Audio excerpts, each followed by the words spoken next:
Je propose d'abord de regarder un petit peu en détail quels sont ces enjeux. Voilà. Quels sont ces enjeux, comment est-ce qu'ils se caractérisent au sein de vos études et quels sont les impacts derrière par rapport à l'analyse de l'état hypothécaire. Le premier enjeu qui est apparu, il est venu en fait dans les années 2000, c'était l'apparition de Fidji. Fidji, qu'est-ce que c'est? C'est le flux informatisé des données juridiques immobilières. Pourquoi est-ce que Fidji, ça a été une difficulté pour vos études? Eh bien, tout simplement parce que ça a bouleversé la structure du document.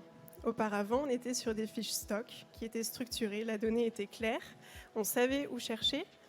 Avec l'apparition de Fidji, eh bien, les données, les formalités apparaissent les unes à la suite des autres. On perd la logique qui existait auparavant avec les fiches stock. Ensuite, est apparu, et ce de manière peut-être plus progressive, des enjeux sur le recrutement. Les études ont certaines difficultés à trouver des personnels, enfin des collaborateurs qui ont des compétences précises sur ce sujet avec beaucoup d'expérience. Donc les collaborateurs qui, eux, ont l'expertise sur ce sujet-là se retrouvent en général surchargés. Voilà, donc ça c'est le deuxième point clé sur lequel on a voulu nous apporter une réponse. Le dernier élément, et lui il est beaucoup plus récent puisqu'il n'est même pas encore mis en place totalement, c'est l'ANF. Donc l'ANF, l'accès des notaires aux fichiers immobiliers.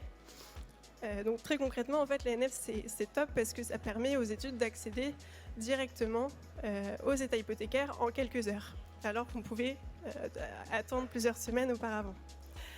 Néanmoins, on a remarqué qu'avec l'ANF, eh bien, les états hypothécaires étaient en général beaucoup plus volumineux. Pourquoi? Parce que voilà, les formalités Fidji sont beaucoup plus volumineuses dans l'état réponse ANF, notamment parce que les demandes réelles personnelles n'existent plus. Avant, on avait la combinaison uniquement des éléments sur une personne et sur un bien. Aujourd'hui, on a tous les éléments directement. Donc ça alourdit largement l'état hypothécaire. Et en plus de ça, vous avez également un transfert de responsabilité qui se fait sur vos études. C'est-à-dire qu'auparavant, lorsque vous faisiez vos demandes d'état hypothécaire, c'était le SPF qui répondait directement. C'est lui qui filtrait les éléments à vous retourner et vous n'aviez plus qu'à analyser. Aujourd'hui, c'est à vous de faire la demande et de compléter votre état hypothécaire en fonction des éléments que vous devez analyser. Voilà, donc ça c'est un petit peu le contexte actuel dans lequel on a voulu nous apporter une réponse. Puisque voilà, donc les trois besoins qu'on a vraiment compris, c'est qu'il y avait un risque d'erreur sur l'analyse.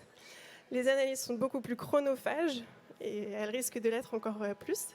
Et enfin, il y a une augmentation du stress et une diminution du bien-être au sein des études qui est à prendre en considération également.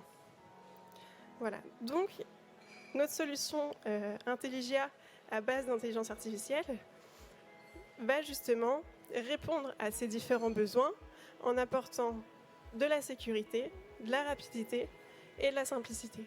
Vraiment, l'idée, c'est de répondre aux différents enjeux qu'on a identifiés via Intelligia.